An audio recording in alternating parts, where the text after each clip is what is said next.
Hello, out there in podcast land. Welcome to this episode of Love Without Limits. I recently had a conversation with my daughter, and she was asking me about being a ride or die chick. So I had to critically think about that, and I answered her. I said, well, yes. I thought I was a ride or die chick at one time in my life. I was in a relationship, and yes, I was riding and dying. I was riding with this individual in cars knowing he was intoxicated, and I was dying in the sense that I was drinking along with him. I was overeating. My emotions were all over the place. My blood pressure was high. So I was killing myself on the inside. So I told her, yeah, I was a ride or die chick, loving on this man, thinking that was love at the time.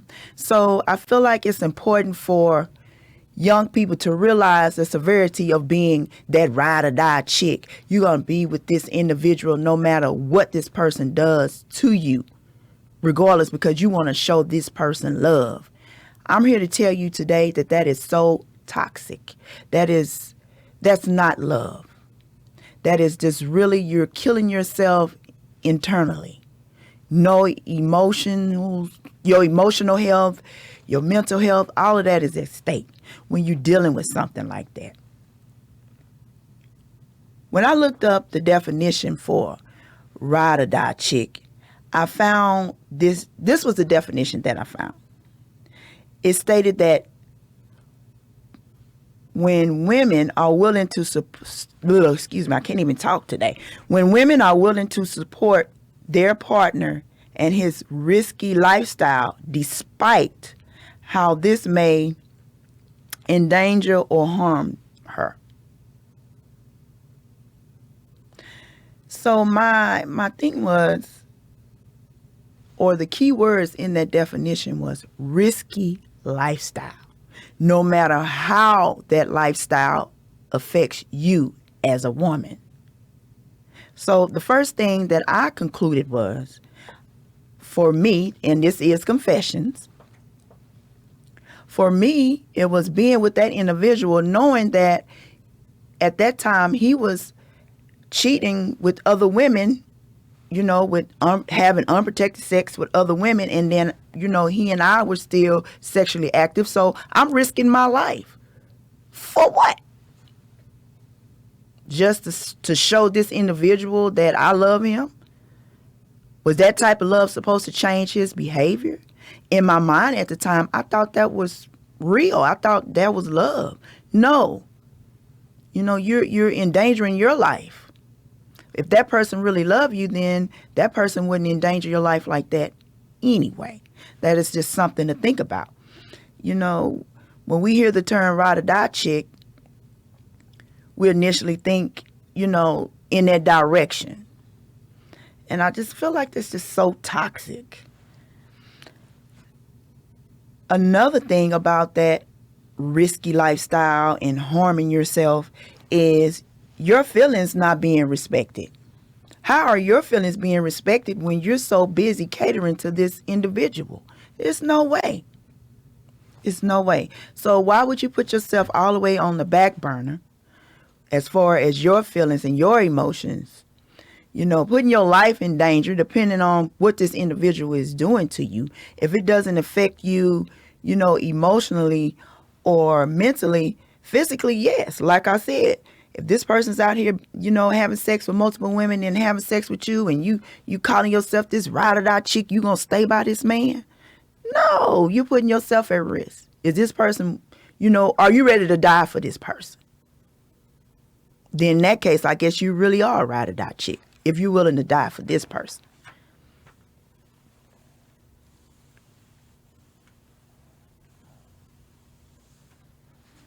The next conversation that came about for us was this idea of unconditional love.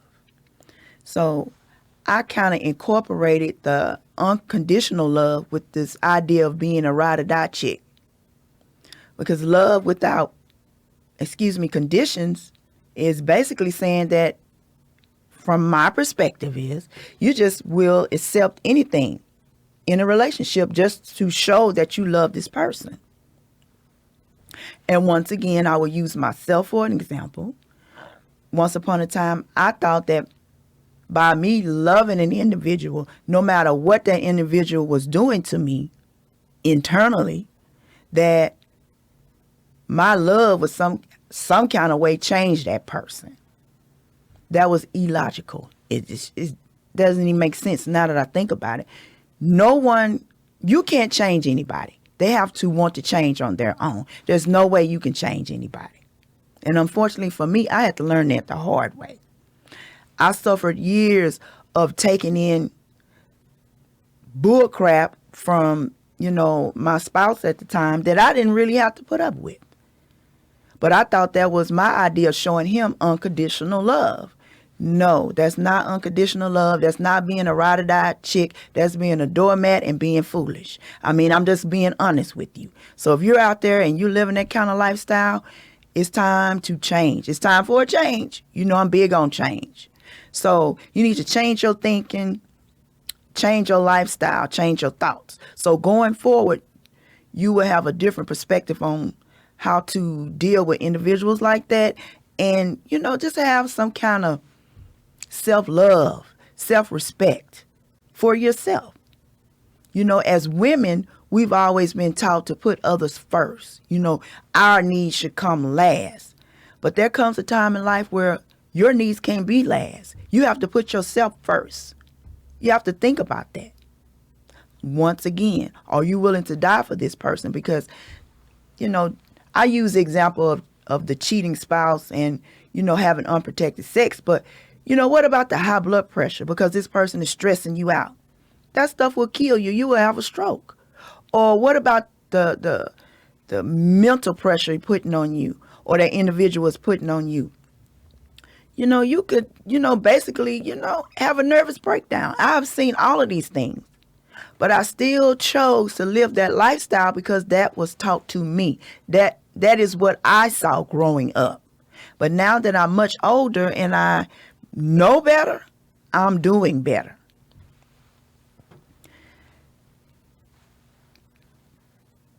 I looked up a definition for unconditional love. I wanted to find out how individuals truly define unconditional love besides love without limits.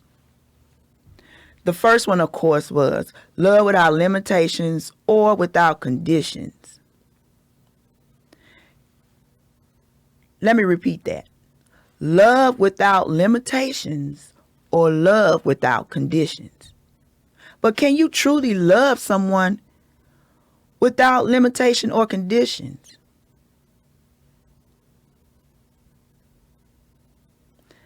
If you choose to love a person in that way, from my perspective, that means you have no boundaries. So if you don't have any boundaries, how will that person know how to treat you? Think about that. You're loving this person, no matter what this person does to you, no matter how this person treats you, and you showing this person that, hey, that's okay. So there has to be some kind of limitations. Everybody has their limit. Everybody has their breaking point. And that's my perspective. I may be wrong, but I truly believe everybody has a limit. Everybody has their breaking point. Everybody has some type of conditions in order to love or to be loved. And I feel like those conditions and those limits have to be respected in order for you to be happy.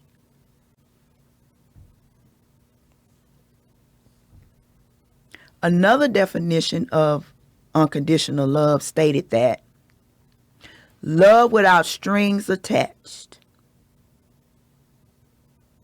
That was one part of it.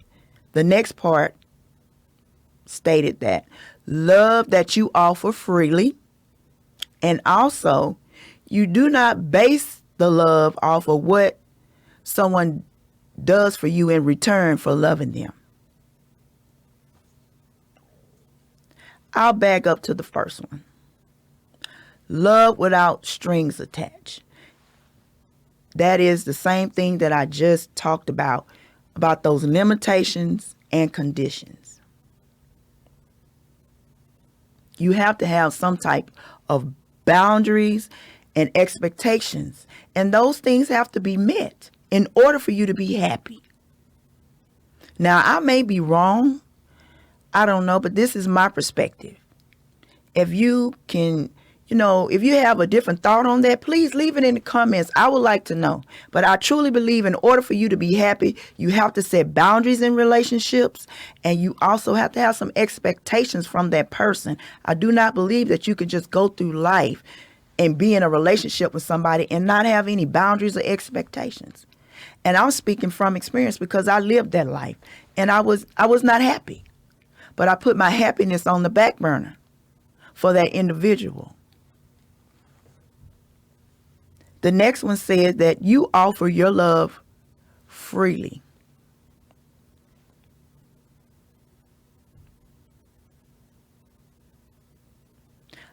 I'm a firm believer that nothing in life is free. So I'm not going to just give my love to you freely. You got to work for it.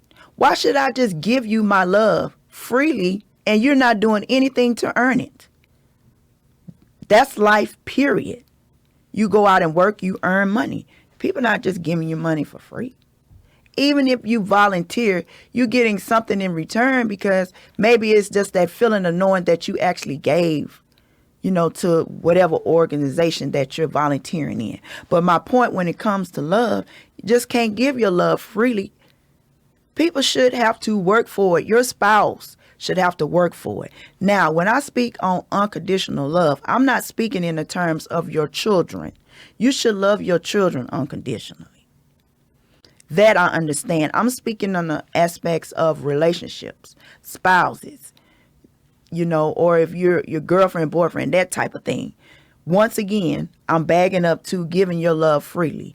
No, individuals should work for your love. They should earn your love. They should earn, your respect. It shouldn't just be given out freely.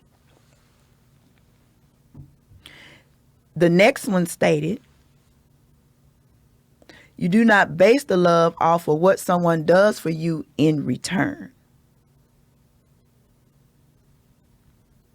I feel like if I'm out here and I'm loving you by my terms or my definitions, or we've discussed your idea of love and I've discussed my idea of love, and I'm doing everything the right way and I'm not getting anything in return from you as far as you depositing things into my well-being or my inner self, to make me feel loved, then, why wouldn't you want something in return for your hard work? Once again, I just don't believe you can just go in a relationship and just give freely and get nothing in return. Not between two spouses.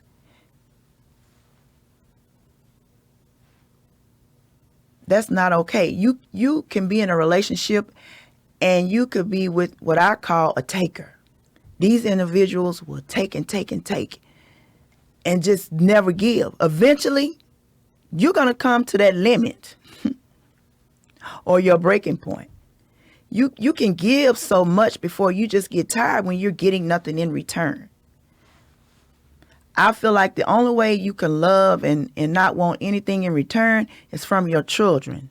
Then from my perspective, once those children get a certain age, things should change a bit, but they still your child, But dealing with spouses is different. And like I said, this is my perspective. I may be wrong, or you may have a different outlook on it, and I would like to hear about it. But just to give love and not expect nothing in return, no, I don't believe in that.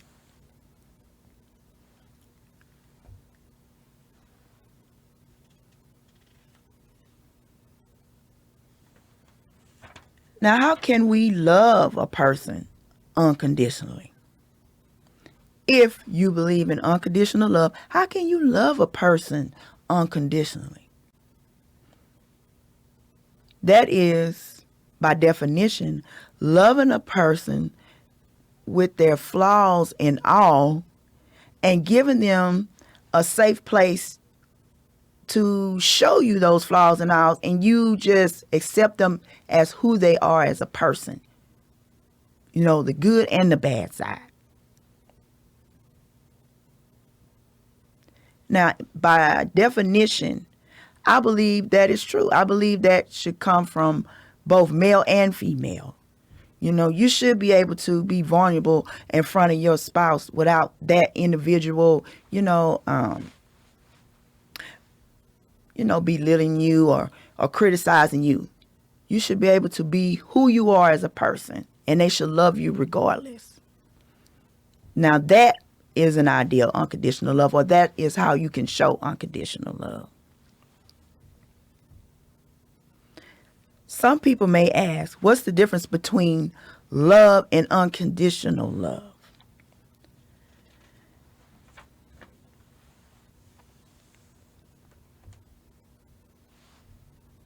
Love, by definition, is earned by meeting those conditions, by respecting that individual. Now, when you go into unconditional love, that love is just given freely, no matter what. My problem, once again, is the no matter what. For someone like myself, I took the no matter what, and I just ran that into the ground.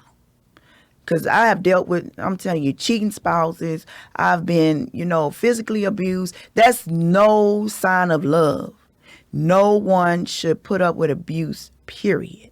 If you're not happy in a relationship and this person's not treating you or even respecting you in no shape, form, or fashion, you need to remove yourself from that relationship as soon as possible. And I'm not saying that is going to be easy, but you have to. No one should put up with another individual's bull crap, just to say you love them. I just don't believe in that. And I believe that these definitions of love need to be, or they should be,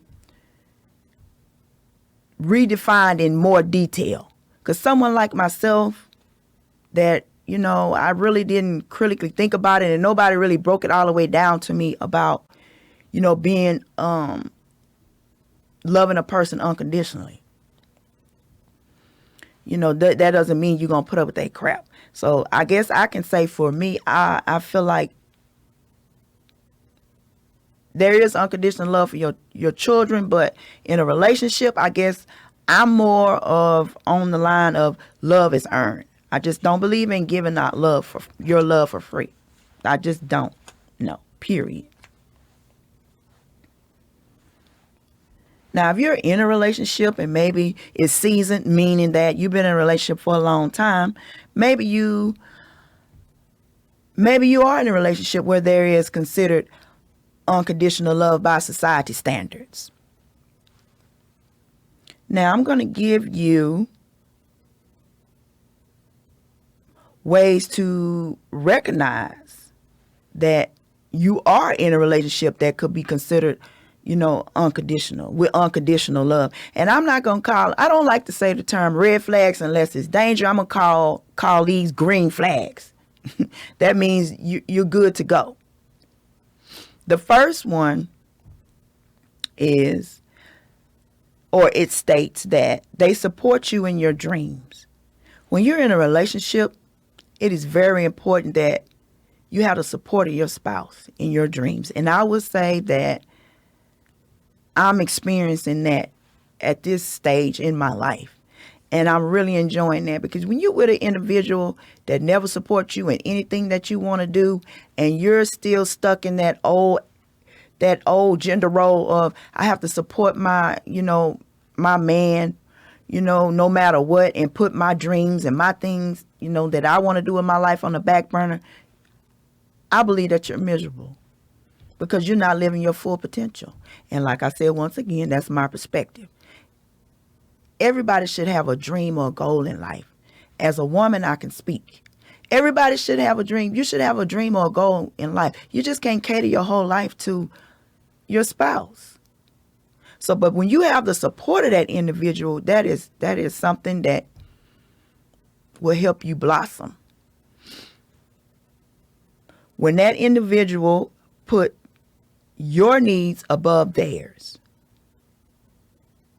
As a woman, I'm going to speak once again.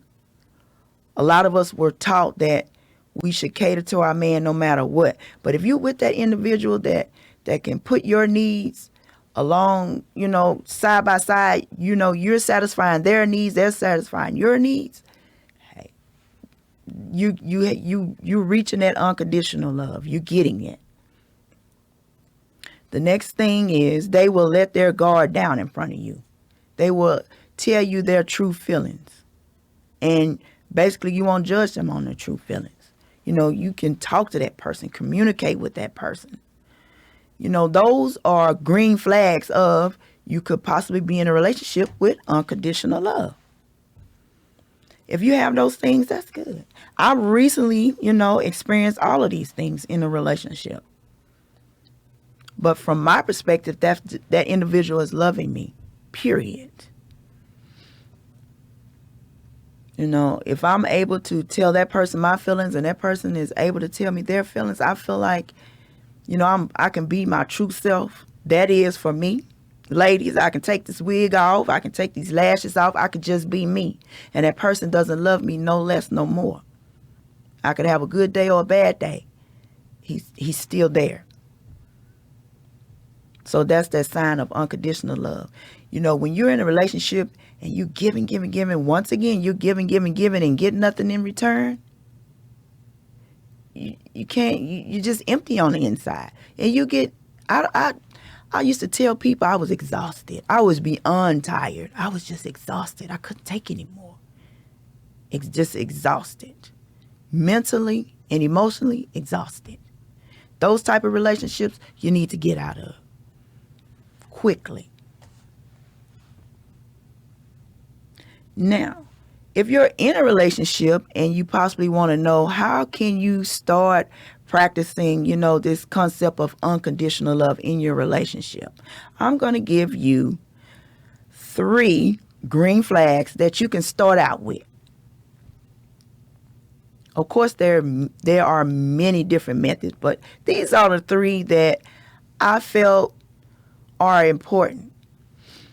The first one states that you should practice open communications so that both of your needs are met. Meeting the needs of your spouse and your spouse meeting your needs, your relationship you won't be happy. Your relationship won't even grow. Just think about it. If you're in a relationship and your needs aren't being met, you're not happy. You're not living. You're just existing. You're existing for another individual. That, from my perspective, that person doesn't even respect you because your needs not even being met. That person don't even care. If someone says they love you and they can't see that you're not happy, none of your needs are being met. None of the things you have communicated to this person is being met, you're not happy. You can wear that mask in public, but once those doors are closed and you go home at night, you're not happy. You're not happy at all.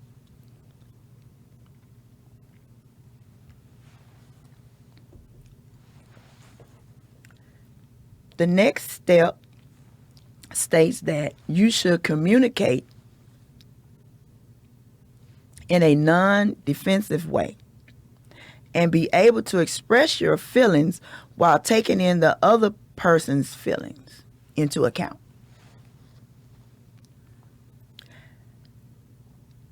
And I will admit, at one time I was in a relationship and I'm yelling, he's yelling. We're not hearing each other. Therefore, none of our needs were being met because we wasn't communicating. So that's something to think about. If you have something to tell your spouse or your spouse has something to tell you, you should be able to y'all should be able to sit down and communicate without being defensive.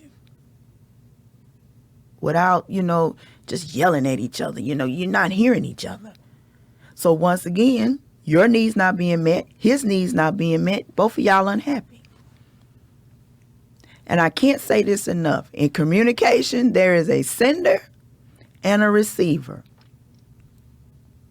And you have to be very careful.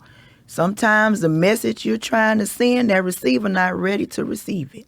So you have to take that in consideration. But going back into this idea of being able to express, feelings in your relationship.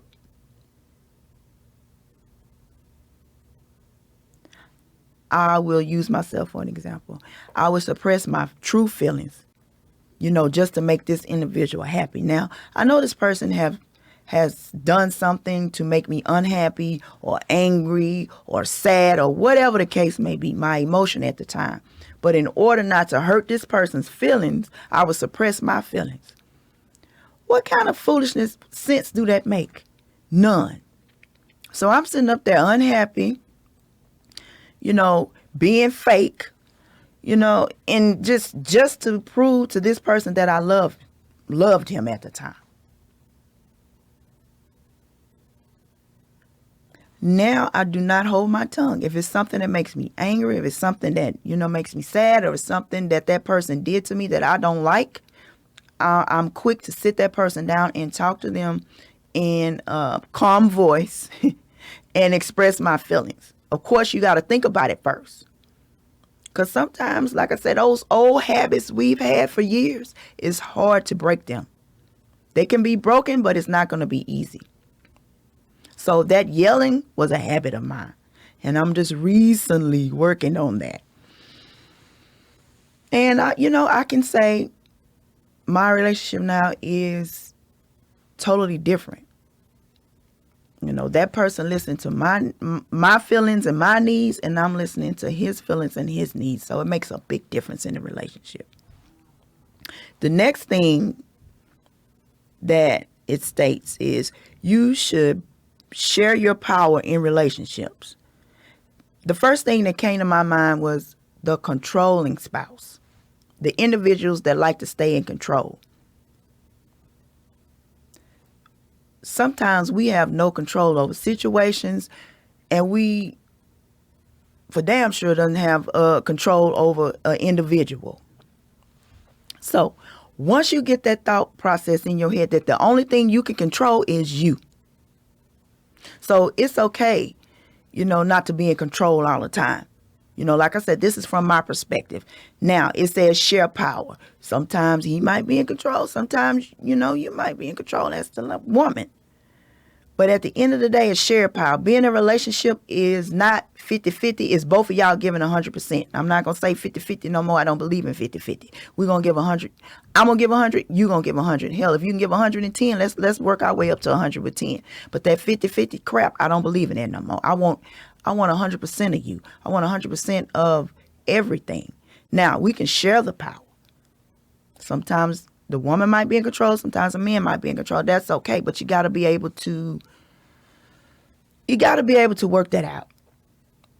And like I said, for the individual that is a control freak, that's not easy. That's another habit that person has had for years. You have to be a patient person in order to kind of work with that person until they let that side of them kind of go to a degree. I ain't going to say they're going to let it all the way go, but they might tone it down a little bit for the sake of your relationship.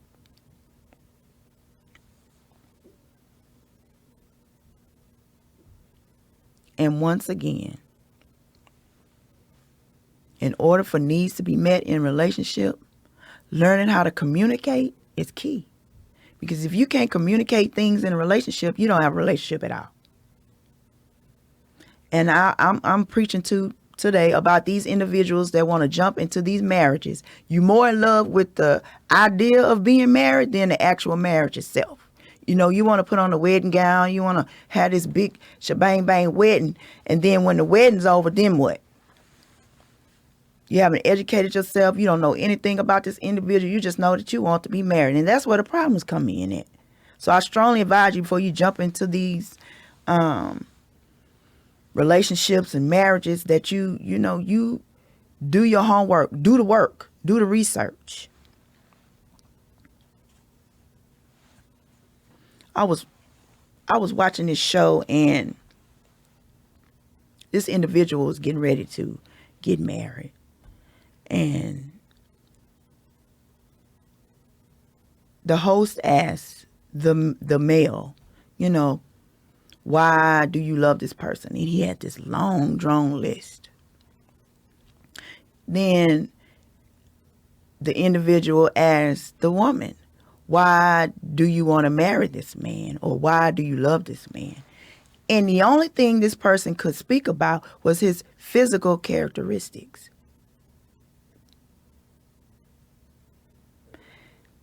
I'm looking at that thinking that woman shouldn't be marrying that man because she doesn't love that man. She couldn't tell these people I feel like one thing that she loved about this man besides his bald spot in his head.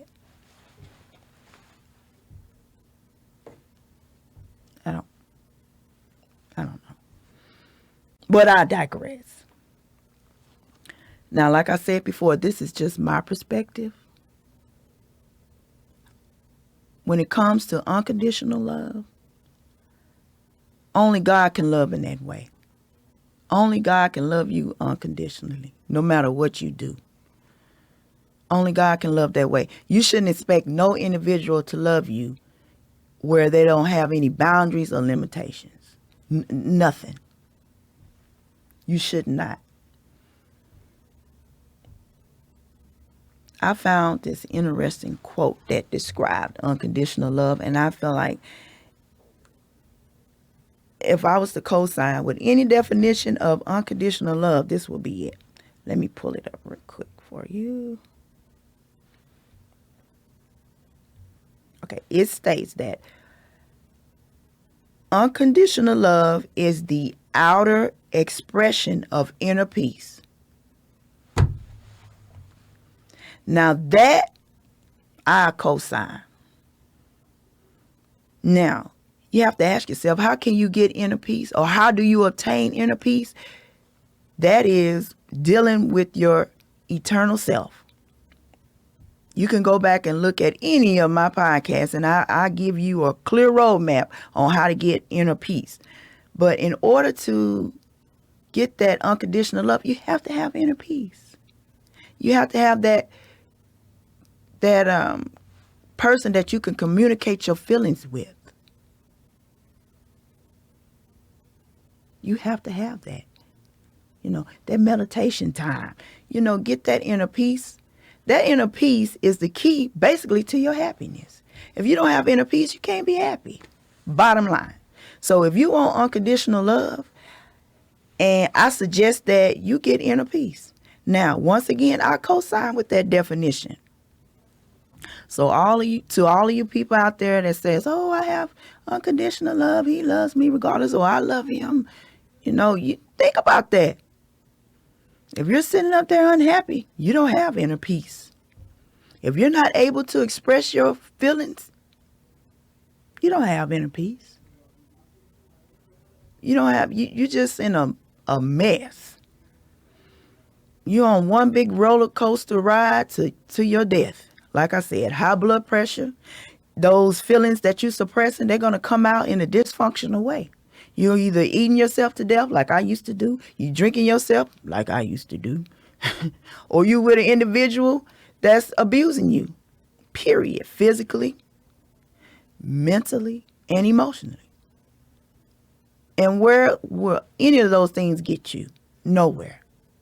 To your early grave. And I hate to say it like that, but hey, I'm just putting it out there. Once again, that's the purpose of my podcast, to educate people on things, to redirect your thinking, hopefully, to get you to critically think about where you are at this time in your relationship. Where are you in your life? Where are you in your inner peace journey? Or are you even on an inner peace journey? I hope so. Now, you may think differently. You may have a whole different concept of what you think unconditional love is or how you show it. Feel free to find me on Facebook, YouTube, or Instagram, of course, with Confessions with Nikki G. Leave your thoughts on this topic. Tell me what you think. And also, don't forget to like, share, and subscribe. Thanks for tuning in. I will talk to you again next week.